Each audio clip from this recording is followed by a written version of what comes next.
Isso, mas está aí. Então, ore também pela Maria Lúcia. Vamos orar agradecendo, colocando diante do Senhor esses motivos. Se você tem motivos, coloque também diante do Senhor. Ele está escutando, né? Ele está atento à sua necessidade. Abra o seu coração, fale com o Senhor. E nós assim já nos preparamos para ouvir a mensagem que Ele tem para nós nesta noite. Pai, nós queremos, primeira coisa, agradecer. O Senhor é bom. O Senhor supre nossas necessidades. O Senhor tem nos dado muito mais do que pedimos ou pensamos. O Senhor está atento a todas as nossas angústias, preocupações, necessidades. O Senhor é maravilhoso. O Senhor tem nos dado provas a cada dia do cuidado do Senhor, né? O Senhor tem nos ajudado, auxiliado. Agradecemos ao Senhor quando vemos a Altaciana aqui. Cuidado do Senhor, a maravilha que o Senhor faz. Muito obrigado, Pai, porque o Senhor é Deus que age com rapidez, está atento à nossa necessidade. Nós só temos a dar graças ao Senhor. Agradecer porque revemos pessoas, né, como a família do Leco. Muito obrigado, Pai, pela bênção, pela alegria que isso traz ao nosso coração.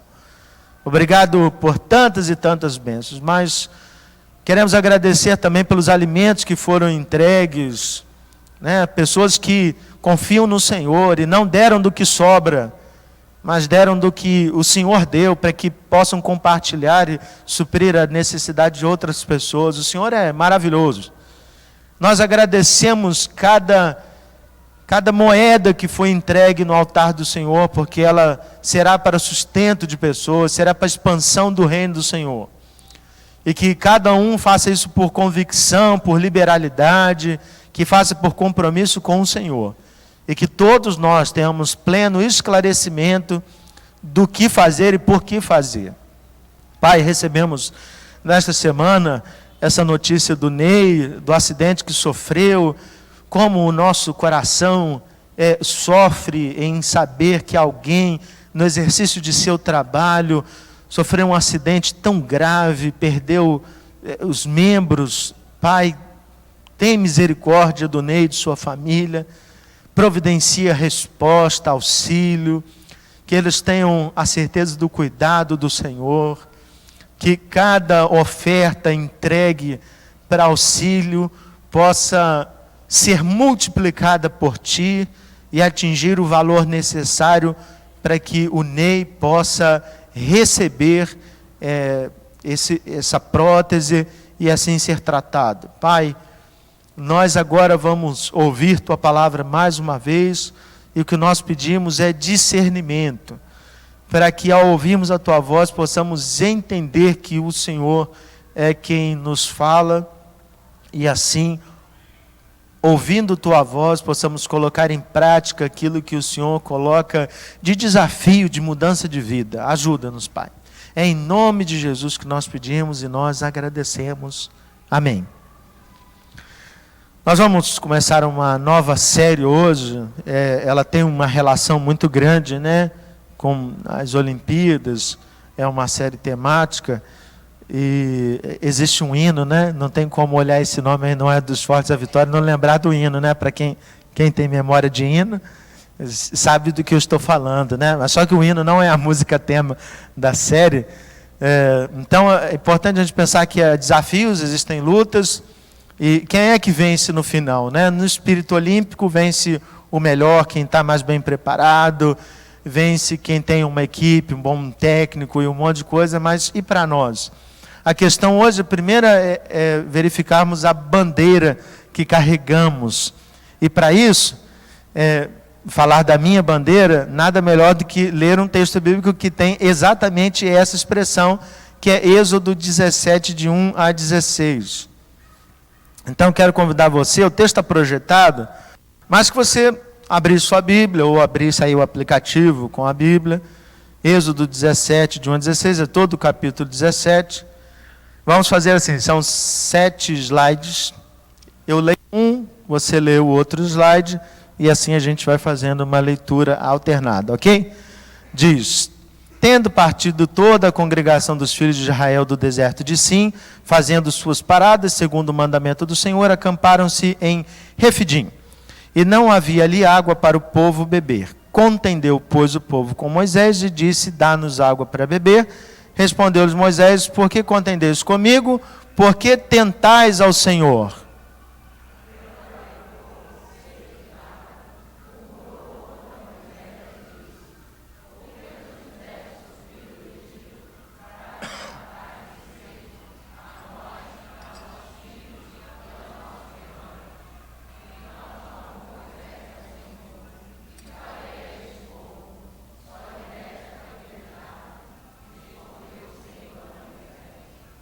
Passa diante do povo e toma contigo alguns dos anciãos de Israel e leva contigo em mão o bordão que feriste o rio e vai. Eis que estarei ali diante de ti sobre a rocha em Horebe. Ferirás a rocha e dela sairá água e o povo beberá. Moisés assim o fez na presença dos anciãos de Israel.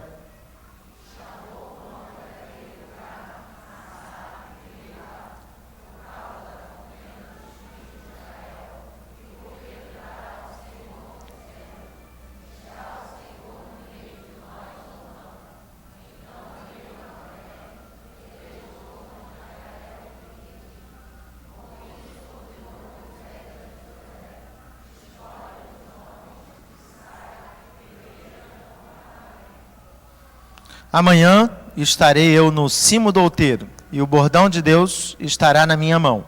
Fez Josué como Moisés lhe dissera e pelejou contra Amaleque. Moisés, porém, Arão e Hur subiram ao cimo do outeiro. Quando Moisés levantava a mão, Israel prevalecia. Quando, porém, ele abaixava a mão, prevalecia Amaleque.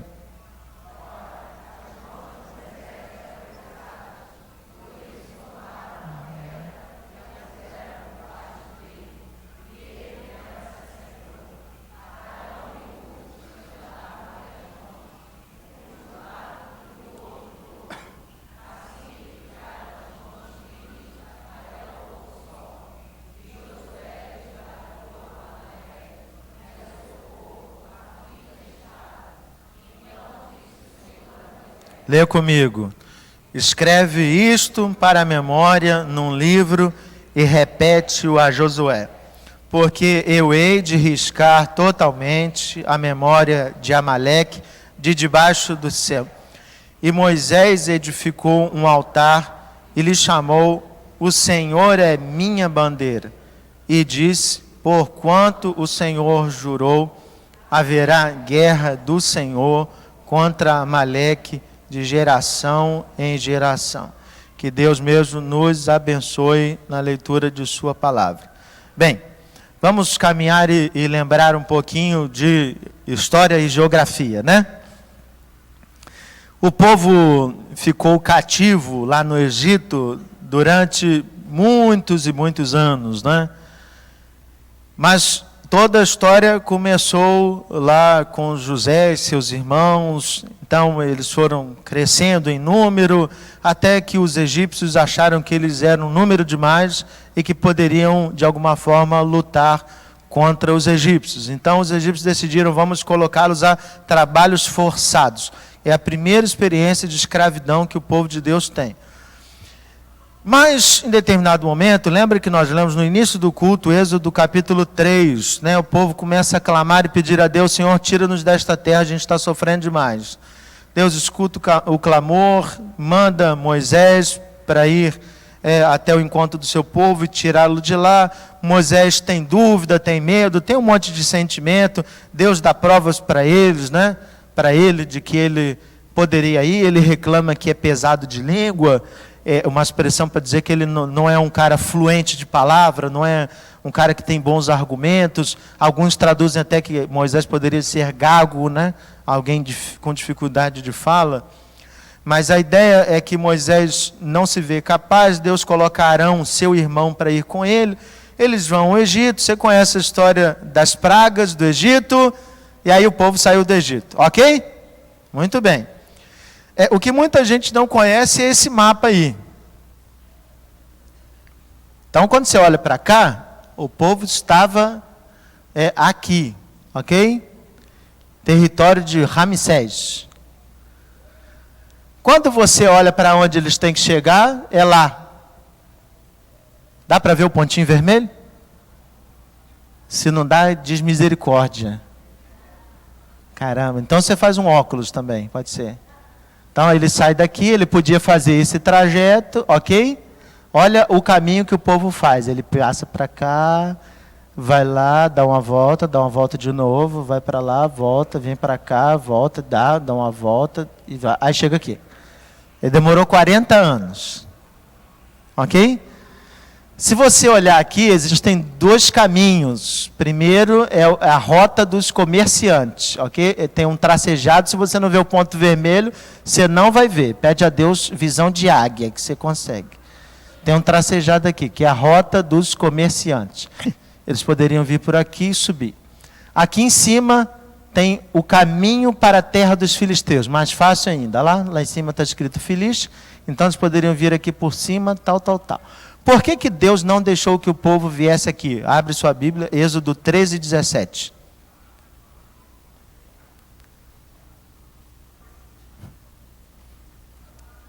Você encontrou? Aí diz que Deus não deixou porque ele não queria que o povo passasse pela terra dos filisteus, porque existia guerra, e se existisse guerra, o povo veria a guerra e ficaria com o coração temeroso, né? Olha como é que Deus é cuidadoso. O caminho mais curto nem sempre é o melhor caminho. Mas por que não passar aqui só porque existia guerra? Deus poderia fazer com que o povo lutasse e ganhasse. Isso é moleza para Deus. Mas tem um aspecto bem interessante. Imagine, você é brasileiro, né? Com exceção do Miguel, que é português de nascença, certo? Alguém mais aqui não é brasileiro? Muito bem. O Miguel está tanto tempo no Brasil que ele é brasileiro. Ele não tem nem sotaque de português, né? Você chegou no Brasil com quantos anos? 8 anos. Miguel está com 55. Deu uma valorizada agora. Muito bem. Então, ele não é português, ele é brasileiro. Mas não adianta. O documento dele é documento de estrangeiro, porque nasceu lá em Portugal. Mas imagina, você sai daqui do Brasil, e aí o sonho de muito brasileiro é morar fora do país. Então, você vai para o Egito. Imagine que o Egito tem uma boa universidade, esquece esse negócio dos Estados Unidos, Inglaterra, isso aí é coisa do passado. Você foi para o Egito fazer faculdade, mestrado, doutorado, foi trabalhar lá, ganhar dinheiro, ficar rico, não sei nem qual é a moeda do Egito, mas sei lá. Então você foi para o Egito. Você viveu 30 anos no Egito, então faz a conta. Você tem 30, vai voltar com 60, você tem 40, vai voltar com 70, você tem 60, provavelmente você não vai voltar, está tudo certo. Então, imagine que você passou 30 anos no Egito. Depois de 30 anos, quando você volta para o seu país, imagine que você pega o avião e volta para o Brasil. Quando você chega no Brasil, você descobre algumas coisas. Que o mundo girou. E você não estava nele. É uma sensação estranha. A primeira ida é você ir para um contexto que não é seu. Então, quando você chega no Egito, você tem que aprender a comer o que eles comem, falar o que eles falam, ter a cultura que eles têm. Então, eu tenho vários amigos, né, que são missionários, que foram para territórios, e eles contam algumas particularidades. Por exemplo, eu tenho um pastor amigo que foi para o Marrocos, e ele conta lá que os homens tomam banho no banheiro público. Uau! Imagine, você sai da sua casa, vai para um banheiro público tomar banho. Só que, na verdade, os homens não vão para lá para tomar banho. Calma. Eles vão para lá para fazer negócios. Então fica aquele monte de homem de toalha, né, conversando, eu tenho tapetes, você compra os meus tapetes, não sei o que, eu tenho farinha, tenho isso, tenho aquilo. Então eles fazem do banheiro uma negociação. O banheiro é como se fosse uma sauna, né? Então fica lá aquela prática, todo mundo, e ele falou assim, coisa estranha, rapaz, né, para um brasileiro. Você chega e vai num país que você tem que tomar banho com outros homens e ficar fazendo negócio dentro do banheiro, né?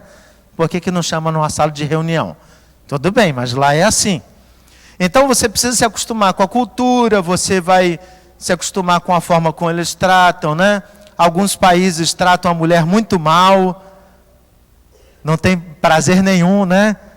Os jovens que têm que falar sobre isso, porque hoje teve uma aula sobre isso, né, Leandro? Não tem nada, as mulheres não têm vez. Então, aqui no nosso país, as mulheres falam, têm voz, têm vez, tá? Mas em alguns países não. Então, você se acostuma com isso, passa lá 30 anos.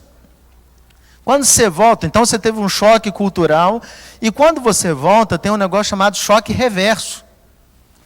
Que é porque durante 30 anos você ficou fora, quando você volta, os seus primos cresceram. E se você não teve contato com eles, eles nem lembram de você. Então, você chega para almoçar na casa dos seus primos, quem é ele, né? Ele é outra pessoa, é um estranho. Por que eu estou falando isso? Para você entender o povo. O povo passou 400 anos no Egito. Eles eram egípcios? Não, nunca foram. Eles eram hebreus. Então, aquele povo que era hebreu, né, até então eles não são Israel, eles não são israelitas, né, eles são hebreus, porque Israel é aquele território lá em cima, eles são hebreus, eles vêm da linhagem lá de Arão, eles estão numa terra estranha, aprenderam toda a cultura egípcia, mas nunca foram egípcios. E aí quando eles saem do Egito, a pergunta é, eles são o quê? São nada, eles são um monte de gente. E por que Deus preserva então desse povo não passar lá em cima? É porque esse povo não tem uma identidade cultural nem para lutar. Eles são irmãos, se conhecem como irmãos, mas eles não se veem como um povo, como uma nação. Eles ainda precisam construir uma identidade juntos, eles ainda precisam passar por coisas juntos, eles ainda precisam vencer obstáculos menores. E percebe que obstáculos menores são grandes obstáculos para eles, do tipo assim, eles têm que passar o Mar Vermelho, né? Então, repara aqui, olha onde aconteceu a travessia do Mar Vermelho, né? Lá na pontinha do Mar Vermelho. Então, quando eles passam pelo Mar Vermelho, já é um dos desafios que eles têm que vencer. Eles vão aqui caminhando por lugares muito difíceis, né? Isso aqui tudo chama planície do Sinai. Aqui está o deserto do Sinai. E olha aqui o Monte Horebe, né? Foi onde Deus falou com Moisés, então Moisés faz o caminho inverso, né? Vai para o Egito, ele está fora do Egito. Deus fala com Moisés aqui. Então esse povo passa por aqui, aqui vai ser um lugar muito especial para o povo, né? O Monte Sinai, porque é onde Deus entrega a sua palavra, é onde Deus fala para o povo, se revela, tem uma experiência muito grande. Então eles têm que vencer o Mar Vermelho, depois eles encontram águas amargas, e aí eles não têm o que beber, Deus transforma a água em água doce. Tem um pedido por comida, né? Se você leu a Bíblia ou ouviu a novela dos 10 Mandamentos, você também sabe, né? Deus manda o maná, aquele negócio, chovia um orvalho, né? O pessoal colhia lá aquele orvalho, tinha que colher para comer no mesmo dia, uma experiência muito mística, muito interessante. Daqui a pouco eles reclamam que não tem carne, Deus faz chover codorna, né? Maravilha. E aí o pessoal pega, come, assa, maravilha, aquela coisa toda. Depois falta água, é o texto que nós lemos, e aí sai água da pedra. Passado tudo isso, eles estão prontos para experimentar a primeira guerra. A guerra contra os amalequitas é a primeira experiência. O texto começa dizendo que os amalequitas estão vindo contra eles. E a questão é óbvia, né? Os amalequitas estão vendo a movimentação de um povo, e era gente para chuchu, né? Eles falam assim, cara, esses caras vão invadir meu território. Se eles vão invadir meu território, a gente vai contra eles. Então, a empreitada militar dos amalequitas é pela retaguarda do povo. Eles querem pegar o povo em fragilidade, eles sabem que eles são agricultores em geral, né? Eles não sabem lutar. E eis aí uma experiência curiosa. Moisés, já sabendo que a luta ia acontecer, porque Deus assim mostrava para ele, disse, vocês vão lutar, separa Josué, ele vai ser o nosso general, né, nosso comandante de batalha, ele vai conduzir o processo e eu vou lá para cima do monte. Moisés não quer fugir da batalha, ele tem uma função especial. Do lado dele está Arão, seu irmão, e Ur. Ur é uma figura que a tradição cristã entende que é o marido de Miriam. Ok? Não é uma informação que você vai encontrar no texto bíblico, mas é assim que a tradição cristã entende. Então tá, Moisés, seu irmão, seu cunhado, lá no monte. Moisés levanta a mão e o povo está vencendo, mas Deus não falou isso. Moisés fica com a mão levantada, que toda vez que você ficar assim, você vai vencer. O detalhe é que eles estão lutando, e aí eles começam a perder, e eles fazem a conexão do fato de Moisés estar com a mão levantada ou não. Então não é uma conexão óbvia, é uma conexão até difícil de se fazer, mas significa que eles estavam olhando para Moisés, porque a partir do momento que eles estão perdendo, você, por que a gente está perdendo? Moisés está com a mão levantada? Ou está com a mão abaixada? Então a gente está ganhando por causa disso? Então eles descobriram que, mantendo Moisés com a mão levantada, o povo ganharia. O exército amalequita foi derrotado, é o final da história, e Moisés faz um altar e diz isso aí, Jeová Nissi, é a expressão em hebraico, né? O Senhor é a minha bandeira, é a expressão, se você já ouviu em alguma música, é isso que significa, né? O Senhor é a minha bandeira. Mas o que significa isso? Eu não nasci há 10 mil anos atrás, não, como alguém canta.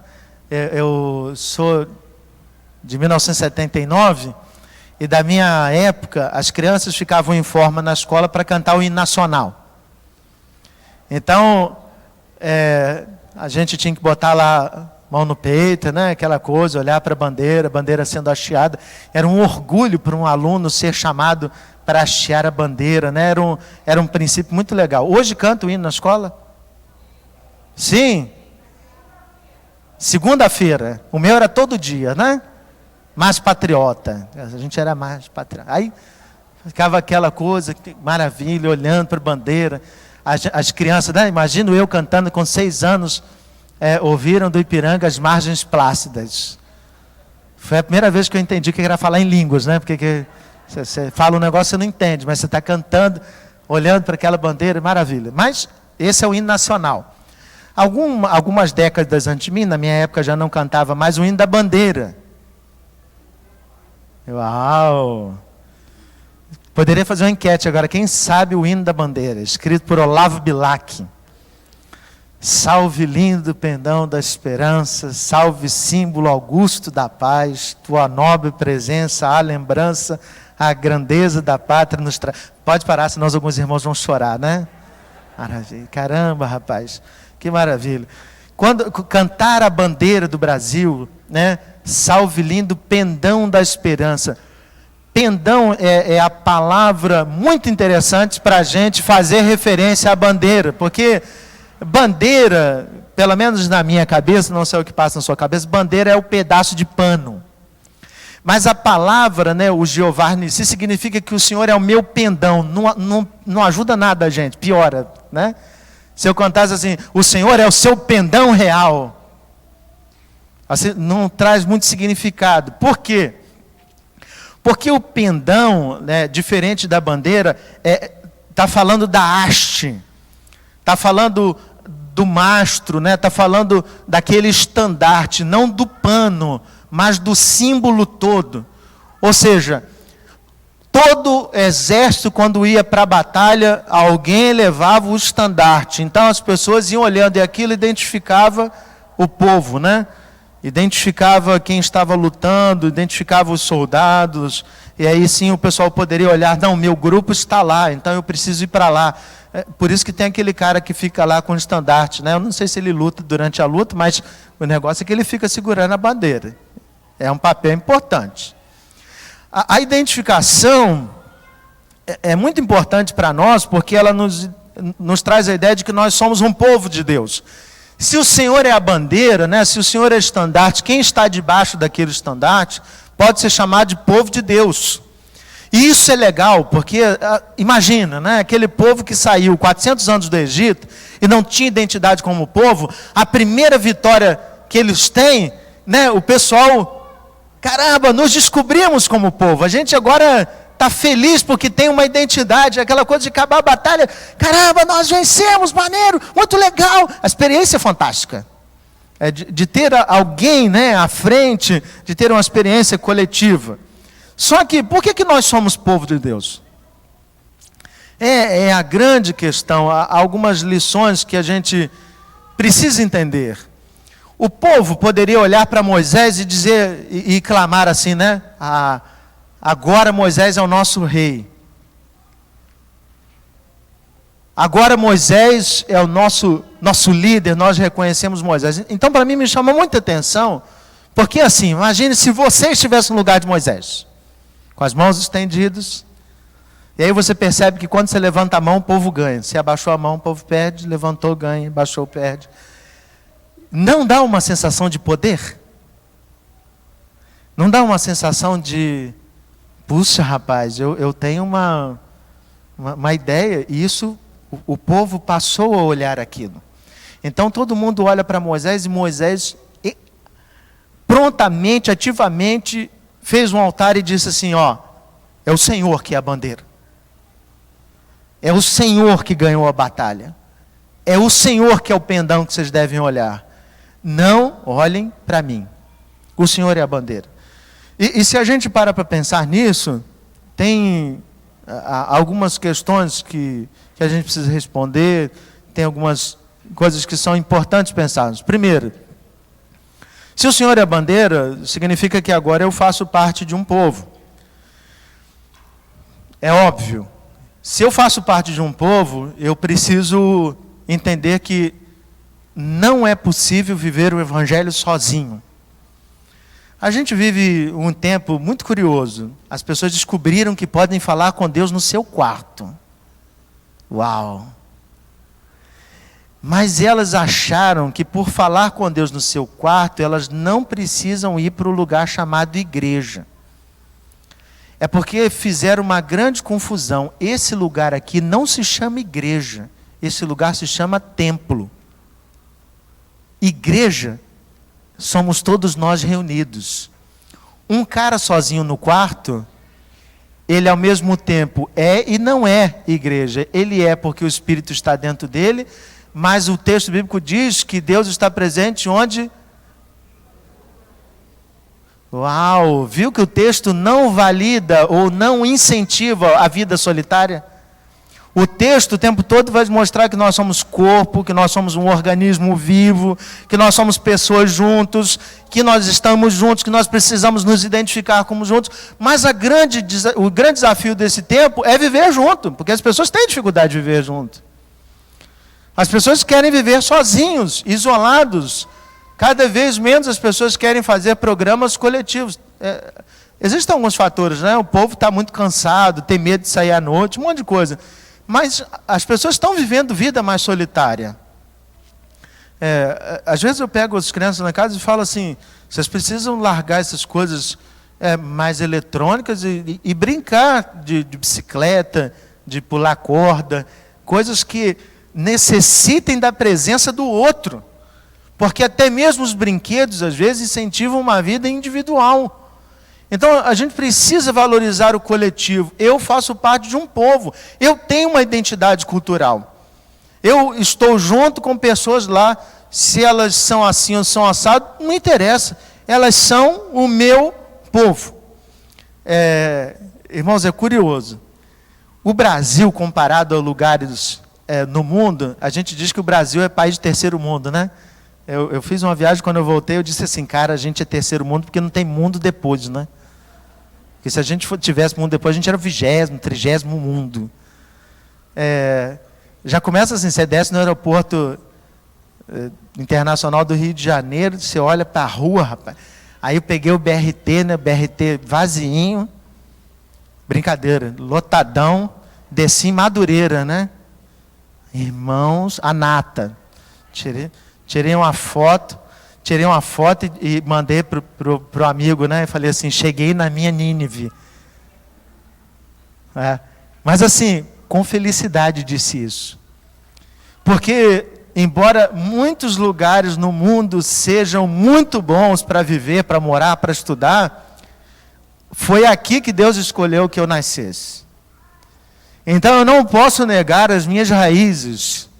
Sou carioca, brasileiro, nascido no Complexo do Alemão, são as minhas raízes.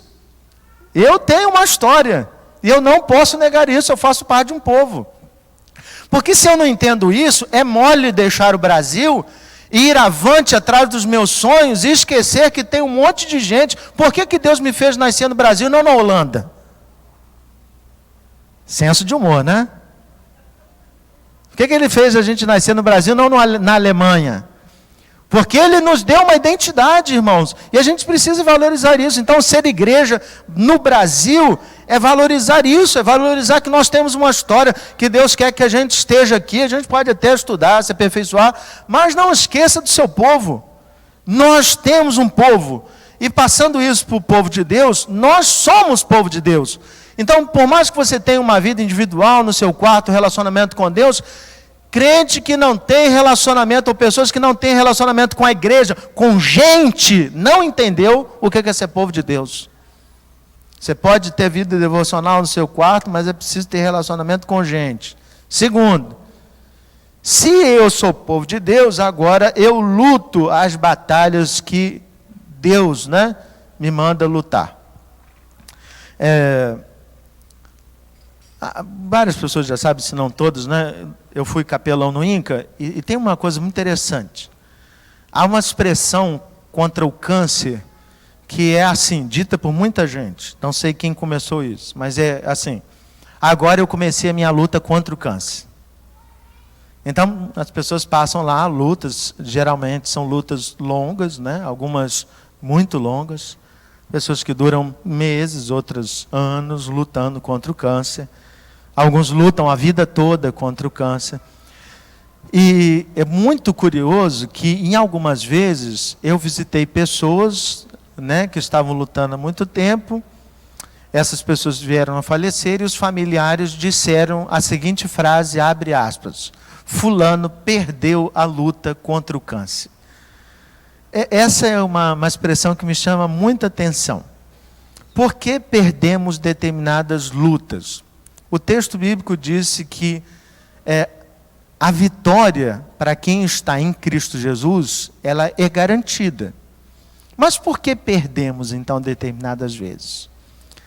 Perdemos porque muitas vezes essas lutas não são de Deus, elas são nossas.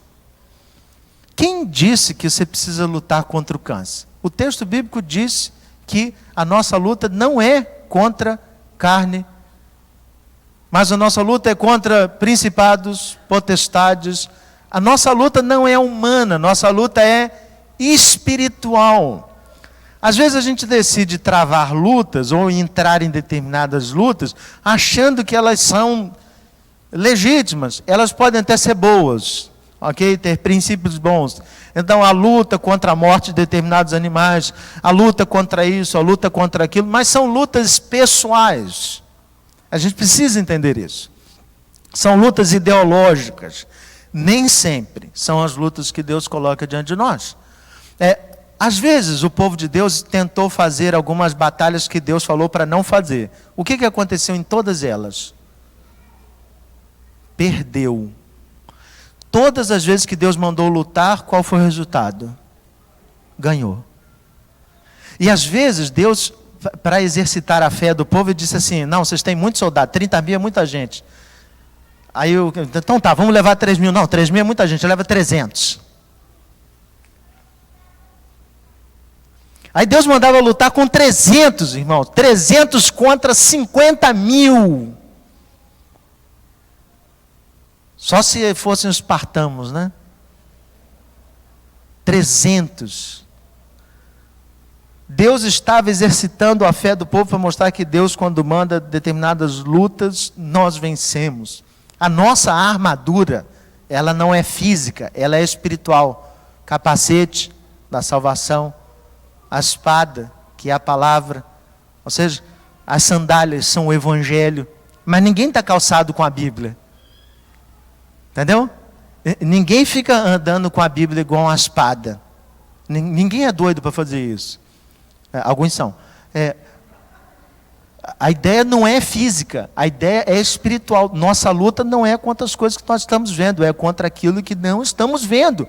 Então, o detalhe é que eu preciso entender e a partir de agora perguntar: Senhor, quais são as lutas que eu tenho que entrar? Quais são as lutas de fato? Algumas coisas você pode estar assumindo como luta, mas não são luta. São apenas questões da sua cabeça. São apenas questões do seu coração, são apenas vaidade, são apenas interesse pessoal. Não coloque na conta de Deus quando você perder. Porque quando você perder, você vai ficar frustrado com Deus e dizer assim: Senhor, por que perdi? Aí Deus vai responder: não mandei você lutar. Às vezes nós assumimos batalhas, lutas, nos ferimos, saímos ensanguentados, e aí dizemos assim em alta voz, né? Ganhamos o quê? Ganhamos nada. Às vezes você sai mais machucado do que entrou. As lutas nas quais Deus nos coloca, elas são vitória. Então a gente precisa entender de que lutas o texto está falando. Deus colocou o povo contra os amalequitas. O que diz o texto? Houve muitos feridos no povo de Israel. É isso? Não. E o povo ganhou. E Deus disse no final assim: escreve aí para Josué, lembra ele. Lembra ele que a gente vai ganhar sempre, eu vou acabar com o Amaleque. Ele vai ser exterminado da face da terra. Se Deus disse isso, qual é a preocupação? Então, o último aspecto para a gente pensar que o Senhor é minha bandeira. Se o Senhor é a nossa bandeira, a gente precisa olhar para Ele. Então, lembra que, assim como você cantava na escola, né, o Salve Lindo Pendão da Esperança, o nosso pendão da esperança se chama Senhor Jesus. E é preciso olhar para Ele. Mas antes que você diga que é fácil olhar para Ele, não é tão simples quanto parece. Vamos lembrar algumas histórias. Primeiro, nosso amigo Pedro. Jesus estava andando por sobre as águas, dando um rolê, um passeio, uma noite em que a luz estava cheia, estavam lá os discípulos no barquinho, e aí de repente eles olham alguém caminhando sobre as águas e gritam: é um fantasma. E aí Jesus diz: calma, calma, fantasma nenhum, sou eu, Jesus. Aí Pedro, representante de turma, disse: Senhor, se é o Senhor mesmo, diz que ordena que eu vá até o Senhor. Ele diz: mole, vem. E aí Pedro sai, começa a pisar na água. Irmãos, eu fico imaginando, deve ser um negócio muito legal. E aí Pedro está pisando na água, olhando para Jesus. De repente, opa, ventinho aqui, muito forte, ondinha subindo. E aí tirou o olhar de Jesus, começou a olhar para as coisas e começou a afundar. E aí, água no joelho: Senhor, me tira daqui, que eu estou afundando. Tirou o olhar de Jesus, afunda. Há uma experiência também no povo muito interessante. Abra sua Bíblia, Números 21, a partir do versículo 4. Números 21, a partir do versículo 4. O pessoal estava lá perto do Monte Or, e aí o povo estava reclamando: não tem água, não tem pão, não tem isso, não tem aquilo, e Deus mandou serpentes, cobras venenosas para picar o povo. Você vê o exercício da justiça de Deus, hein? Deus tem paciência. E aí, quando o povo começa a ser picado por cobras, começa a ficar doente, mal, alguns morrem, eles chegam para Moisés e dizem assim: clama por Deus, porque a gente está morrendo, então a gente se arrepende do que diz. E aí Deus virou para Moisés e disse assim: você faz uma serpente de bronze, coloca no alto, então todo aquele que for picado. Olha que coisa interessante, Deus não acabou com as cobras, hein? Deus podia ter dito assim: tá bom, Moisés, a gente está perdoado, acabou as cobras, sumiu todo mundo, todo mundo para mata. Não, Deus não acabou com as cobras. Para exercer a fé, Deus disse assim: foi picado, olha para a serpente de bronze. E aí, o pessoal era picado, olhava para a serpente de bronze. Quem olhava para a serpente de bronze era curado do veneno mortífero da cobra. Nem sempre a resposta de Deus é o que eu quero, né? O meu pedido é: Senhor, acabe com as cobras. Deus diz assim: não vou acabar com cobra coisa nenhuma. Você olha para a serpente, está tudo bem. Só que o detalhe é que a serpente de bronze é o Senhor Jesus. Quem disse isso foi João. Abre aí João 3,14. Do mesmo modo que a serpente foi levantada no deserto, assim todos nós temos que olhar para o Senhor Jesus. É exatamente assim que João estabelece. A relação não sou eu que faço. Então, se Jesus é a minha bandeira, eu preciso olhar para Ele. Significa que do mesmo modo as cobras venenosas do nosso tempo não acabaram. E às vezes a gente é picado por essas cobras. Mas qual é a solução apontada pelo texto? Olhar para Jesus. Então você precisa ter o olhar fixo em Jesus. Circunstâncias difíceis vão acontecer conosco e a gente não pode duvidar disso. Para a gente tentar então encerrar e pensar num desafio prático para nós, a primeira coisa é, eu preciso entender que fazer parte do povo de Deus é um privilégio.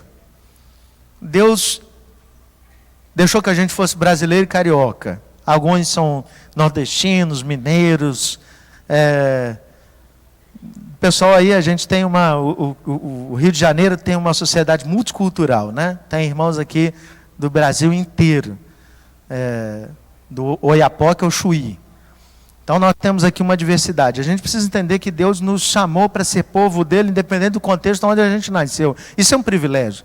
Deus te deu o privilégio de você ficar debaixo do pendão real. Então, ser povo é se sentir amado. Precisa ter esse sentimento. Segundo, lute. Mas só quando Deus mandar. Isso é um desafio. Às vezes a gente se mete em lutas que não são de Deus, não. Aí a gente perde e bota na conta de Deus. Então, o desafio prático é aprender a lutar só quando Deus mandar lutar. Às vezes você gasta o esforço, né? Como diz o texto bíblico, você fica dando soco no ar. Você fica esmurrando o ar. E aí se sente cansado à beça porque lutou só por você. Às vezes os projetos que você está fazendo, achando que Deus está no comando, quem sabe? Às vezes Deus não está. Por último, descanse no poder de Deus. Se a gente resumisse isso tudo num desafio prático, eu queria propor uma atividade para você. Todos nós temos situações que nos afligem. Às vezes você tem um problema concreto, às vezes você tem um problema que não é tão concreto, mas está aqui na cabeça, está te incomodando, é um pensamento, às vezes é uma situação familiar, às vezes situação fora da sua casa. Começa a orar a partir de hoje por essa questão. Mas seja bem sincero com Deus e com você mesmo. Eu queria que você se desafiasse a realmente ouvir a resposta de Deus. Que você orasse e pedisse assim: Senhor, eu tenho essa situação.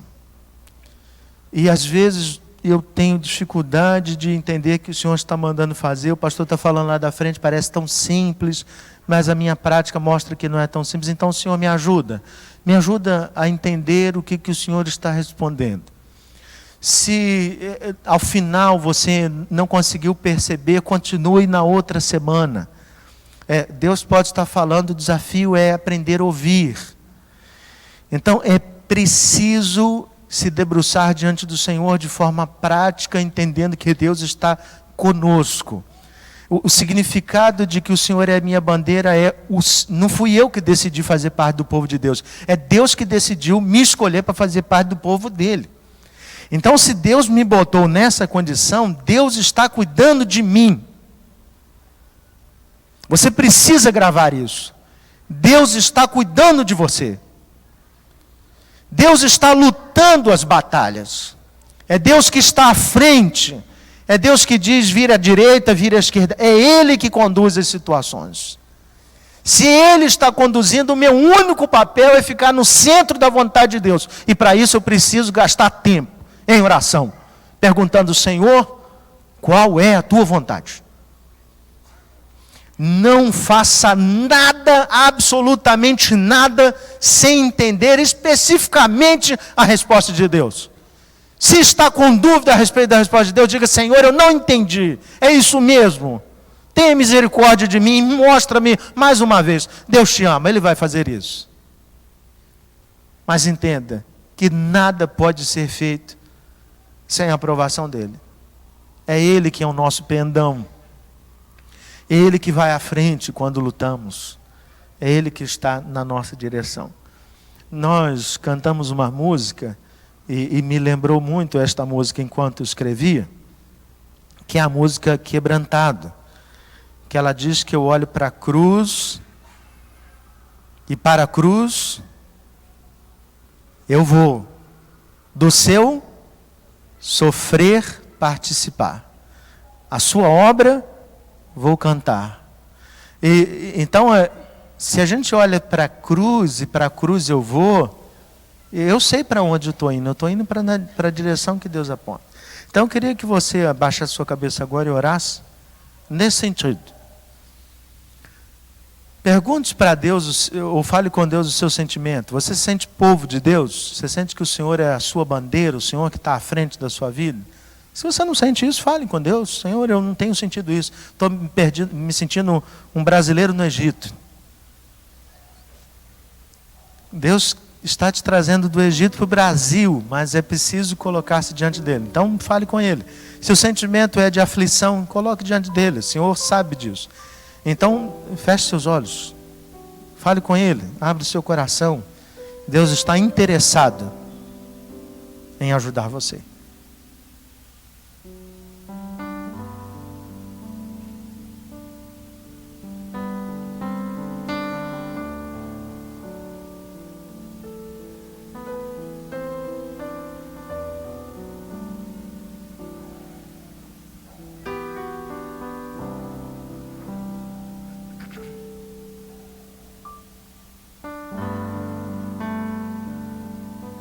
Maravilhoso, bom Deus, é de fato muito bom perceber e saber que o Senhor cuida de nós, que as causas que nos afligem são objeto do teu amor e de tua atenção. Foi por isso que o Senhor retirou o povo do Egito. O povo estava lá sofrendo, sendo escravizado, trabalhos forçados, e o Senhor ouviu o clamor do povo. Isso nos mostra de que não devemos ter dúvidas de que o Senhor ouve o nosso clamor. O Senhor está atento às nossas aflições de coração. Às vezes não temos o sentido de povo, às vezes vivemos vida muito solitária e por conta disso assumimos lutas que são pessoais. Perdoa-nos por isso. Mas traze-nos para debaixo da cruz de Cristo, mostrando que as lutas que devemos ter são as lutas do Evangelho do Senhor Jesus. Ajuda-nos, Pai, a ter na nossa mente, no nosso coração, a certeza plena da Tua vontade, do Teu querer. Que tenhamos convicção de coração de que estamos no centro de Tua vontade. Que possamos dizer ao mundo de que o Senhor é a nossa bandeira. De que lutamos pelo Senhor. De que é o Senhor que vai à frente das nossas batalhas. Que os desafios serão vencidos não pela nossa capacidade técnica, não pela nossa habilidade, não pela nossa disciplina, não pela técnica que usamos, mas pela direção, pela instrumentalidade do Teu Espírito. E assim, Pai, ajuda-nos a olhar para a cruz e não desviar os olhos da cruz e perceber que é no Senhor Jesus que encontramos a inspiração, a motivação, a alegria, a força, o ânimo e tudo o que precisamos para vencer os desafios deste mundo. Ó Pai, que o nosso desejo, a nossa oração agora sejam estar aos Teus pés. Abençoa-nos. Em nome de Jesus nós oramos. Amém. Nós vamos celebrar a ceia do Senhor. Quero chamar os presbíteros e diáconos a virem à frente.